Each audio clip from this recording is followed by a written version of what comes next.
वैदिक एज के कुछ अच्छे क्वेश्चंस हम यहाँ देख लेते हैं।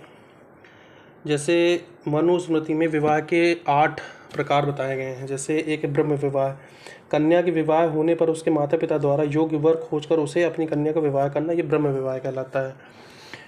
दूसरा है दैव विवाह, यज्ञ करने वाले पुरोहित के साथ कन्या का विवाह दैव विवाह कहलाता है।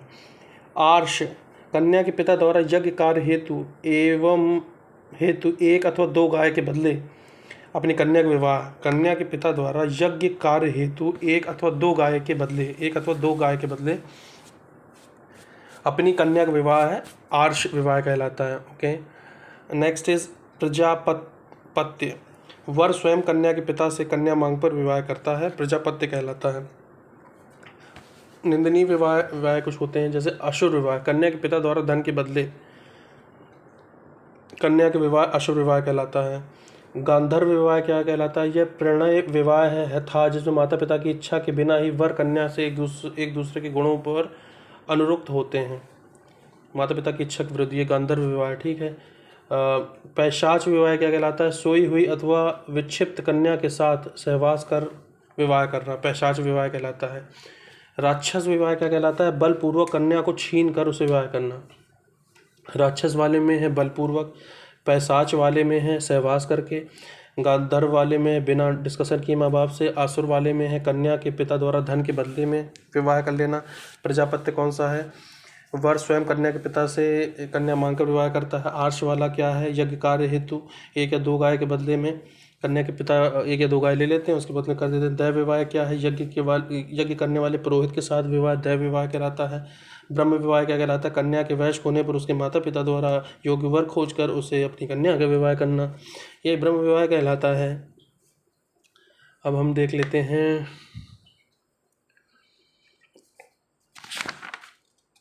वेद के बारे में और उसके पुरोहित के बारे में। ऋग्वेद के पुरोहित हैं होत्र, सामवेद के पुरोहित हैं उद्गाता, यजुर्वेद के हैं अध्वर्यु, अथर्ववेद के हैं ब्रह्म। ऋग्वेद के हैं होत्र, ऋग्वेद के हैं होत्र, ऋग्वेद के हैं होत्र, ऋग्वेद के हैं होत्र। सामवेद के हैं उद्गाता, सामवेद के हैं उद्गाता, सामवेद के हैं उद्गाता, सामवेद के हैं उद्गाता, सामवेद के हैं उद्गाता, सामवेद के उद्गाता। यजुर्वेद के हैं अध्वर्यु, यजुर्वेद के हैं अध्वर्यु, यजुर्वेद के हैं अध्वर्यु, यजुर्वेद के हैं अध्वर्यु। अथर्ववेद के हैं ब्रह्म, अथर्ववेद के हैं ब्रह्म, अथर्ववेद के हैं ब्रह्म, अथर्ववेद के हैं ब्रह्म, अथर्ववेद के हैं ब्रह्म, अथर्ववेद के हैं ब्रह्म, अथर्ववेद ब्रह्म, अथर्ववेद के हैं ब्रह्म, अथर्ववेद के हैं ब्रह्म, अथर्ववेद के हैं ब्रह्म, अथर्ववेद के हैं ब्रह्म, अथर्ववेद के हैं ब्रह्म, अथर्ववेद के हैं ब्रह्म, अथर्ववेद के हैं ब्रह्म, अथर्ववेद के हैं ब्रह्म, अथर्ववेद के हैं ब्रह्म, अथर्ववेद के हैं ब्रह्म। ऋग्वेद के हैं होत्र, ऋग्वेद के हैं होत्र, ऋग्वेद के हैं होत्र, ऋग्वेद के हैं होत्र। सामवेद के हैं उद्गाता, सामवेद के हैं उद्गाता, सामवेद के हैं उद्गाता, सामवेद के हैं उद्गाता, सामवेद के हैं उद्गाता, सामवेद के हैं उद्गाता। यजुर्वेद के हैं अध्वर्यु, यजुर्वेद के हैं अध्वर्यु, यजुर्वेद के हैं अध्वर्यु, यजुर्वेद के हैं अध्वर्यु। अथर्ववेद के हैं ब्रह्म, अथर्ववेद के हैं ब्रह्म, अथर्ववेद के हैं ब्रह्म, अथर्ववेद के हैं ब्रह्म, अथर्ववेद के हैं ब्रह्म, अथर्ववेद के हैं ब्रह्म। सिंधु घाटी सभ्यता ये नगरीय सभ्यता है। वैदिक आर्य सभ्यता ग्रामीण सभ्यता है। वैदिक काल में जो आर्य हैं वो स्वर्ण, चांदी, ताम्र और लोहे से परिचित थे। सैंधव काल के लोग, सिंधु घाटी के लोग पाषाण व कांसे से परिचित थे लेकिन लोहे से परिचित नहीं थे। सिंधु घाटी वाले जो थे वो लोहे से परिचित नहीं थे, ध्यान रखना। सिंधु घाटी वाले जो थे वो लोहे से परिचित नहीं थे। वैदिक आर्य बहुदेववाद के समर्थक थे। वैदिक आर्य यज्ञ करते थे, वे लिंग पूजा व मूर्त पूजा का विरोधी थे। लिंग पूजा, मूर्त पूजा वैदिक काल वाले नहीं करते थे, यज्ञ वगैरह करते थे। सैंधव सभ्यता में धर्म का स्वरूप यह लौकिक था। सैंधव सभ्यता के लोग लिंग पूजा, मूर्ति पूजा के समर्थक थे। सैंधव सभ्यता वाले लिंग पूजा कर रहे हैं, हाँ कर रहे हैं, वो मूर्तियाँ पाई गई हैं, ठीक है। वैदिक आर्यों की जो शिक्षा प्रणाली है वो मौखिक थी। सैंधव सभ्यता के लोग अपनी एक चित्रात्मक लिपि उनकी थी।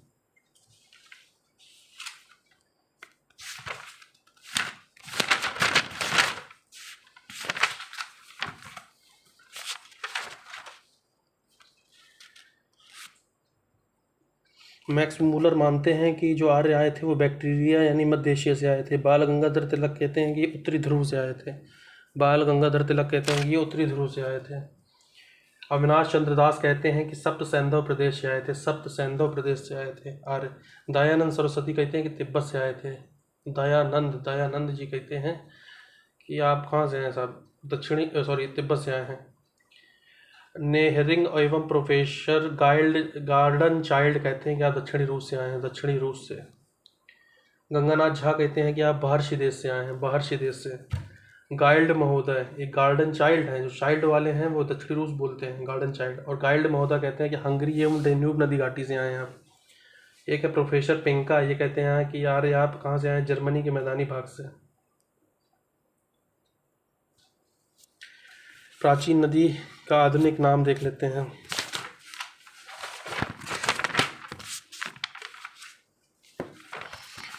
परुष्णी, ये रावी का नाम। सतुद्री, सतलज। अस्कनी, चिनाब।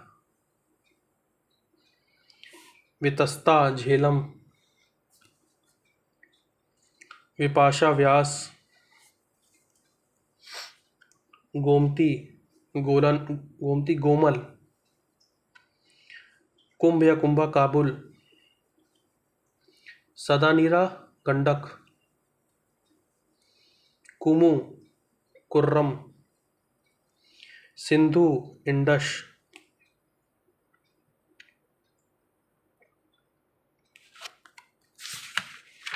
ऋग वैदिक काल का टाइम है 1500 से 1000 ईसा पूर्व। उत्तर वैदिक का है 1000 ईसा पूर्व से 600 ईसा पूर्व। ऋग वैदिक काल का टाइम है 1500 से लेकर 1000 ईसा पूर्व। उत्तर वैदिक काल का टाइम है 1000 ईसा पूर्व से 600 ईसा पूर्व।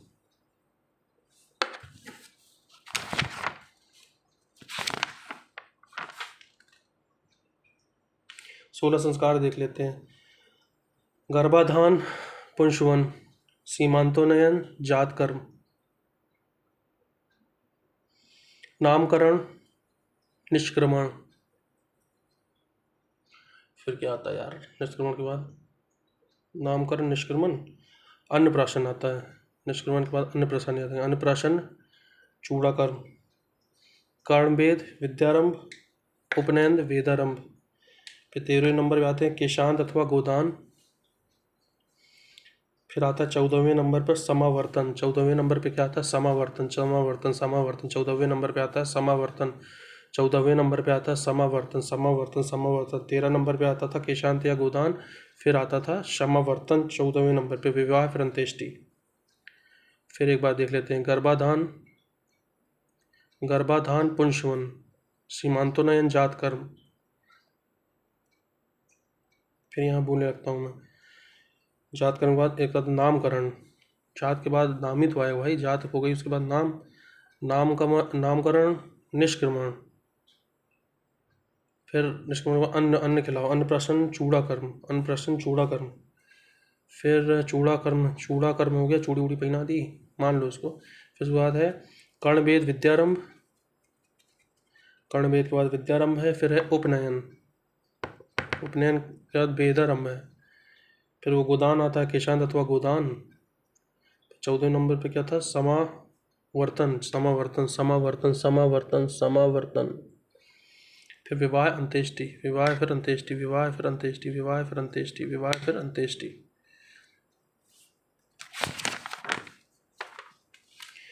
होत्र उद्गाता, अध्वर्यु, ब्रह्म। होत्र उद्गाता पुरोहितों के नाम हो रहे हैं। होत्र उद्गाता, अध्वर्यु, ब्रह्म। होत्र उद्गाता, होत्र होत्र उद्गाता, होत्र उद्गाता, होत्र उद्गाता, होत्र उद्गाता, होत्र उद्गाता, होत्र उद्गाता, अध्वर्यु, ब्रह्म। होत्र उद्गाता, अध्वर्यु, ब्रह्म। होत्र उद्गाता, अध्वर्यु, ब्रह्म। होत्र उद्गाता, अध्वर्यु, ब्रह्म। होत्र उद्गाता, होत्र उद्गाता, अध्वर्यु, ब्रह्म। ऋग्वेद का है होत्र। ऋग्वेद के बाद आता है सामवेद। सामवेद का है उद्गाता। सामवेद के बाद आता है यजुर्वेद। यजुर्वेद का है अध्वर्यु, अध्वर्यु, अध्वर्यु। फिर अथर्ववेद आता है, इसका है ब्रह्म। अथर्ववेद का है ब्रह्म। अथर्ववेद का है ब्रह्म।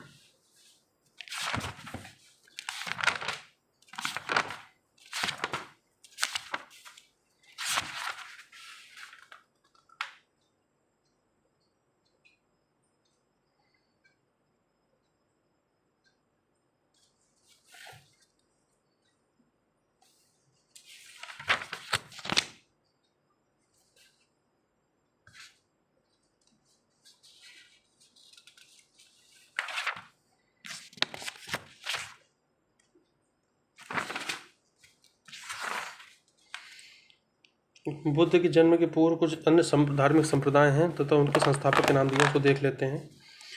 आजीवक संप्रदाय भाग्यवादी, ये मखल्ली घोषाल ने स्थापना की थी इसकी। मखल्ली घोषाल ने की थी। आजीवक संप्रदाय की मखल्ली घोषाल ने की थी। घोर अक्रियावादी, इसकी पूरन कश्यप ने की थी।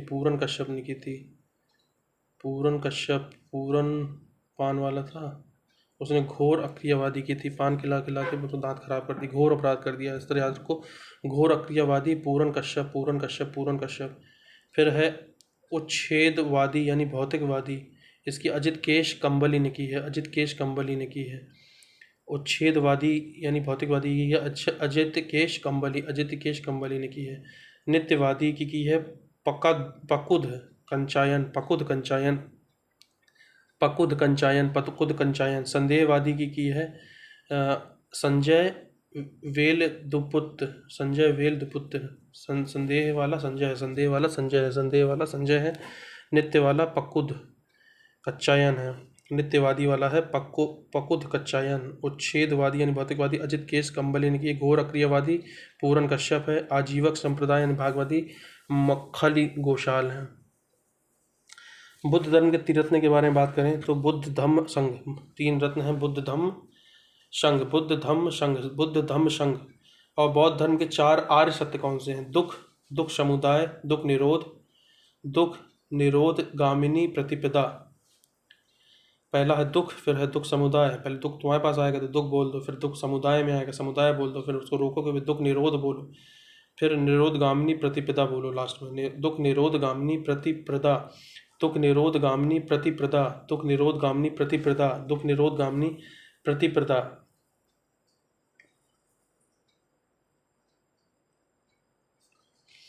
कुछ दर्शन के बारे में बात कर लेते हैं, जैसे अनीश्वरवाद, फिर शून्यवाद, फिर अनात्मवाद, फिर है क्षणिकवाद। तो अनीश्वरवाद क्या है कि ईश्वर की सत्ता में विश्वास न करना अनीश्वरवाद है। शून्यतावाद क्या है? संसार की समस्त वस्तुएं पदार्थ सत्ताहीन है। अनात्मवाद का मतलब क्या है? आत्मचेतना पर सर्वाधिक बल। अनात्मवाद है आत्मचेतना पर सर्वाधिक बल। क्षणिकवाद क्या है? संसार में कोई भी चीज स्थिर नहीं है, क्षणिकवाद है।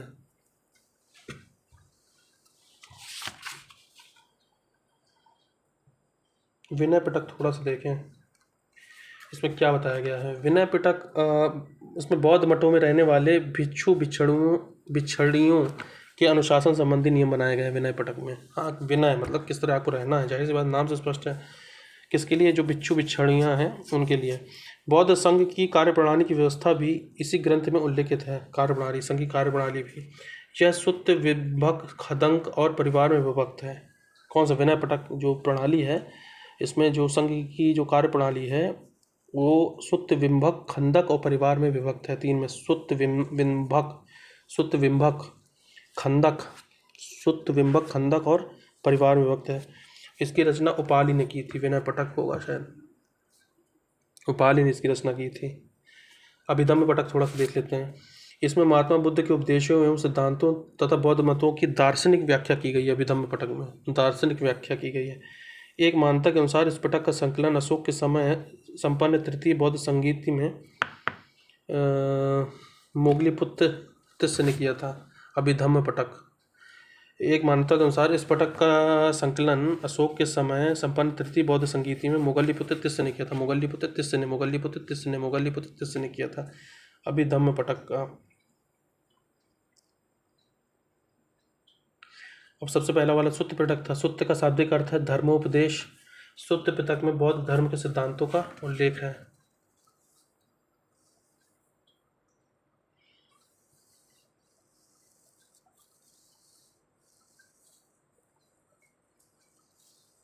और सुत्त पिटक की रचना किसने की है? आनंद ने की है सुत्त पिटक की। और विनय पिटक की किसने की है? उपाली ने की है। लास्ट वाला ये जो अभिधम्म पिटक है, जो इसकी तृतीय बौद्ध संगीत है, मोगलीपुत्र तिस्स ने की है। मोगलीपुत्र तिस्स ने।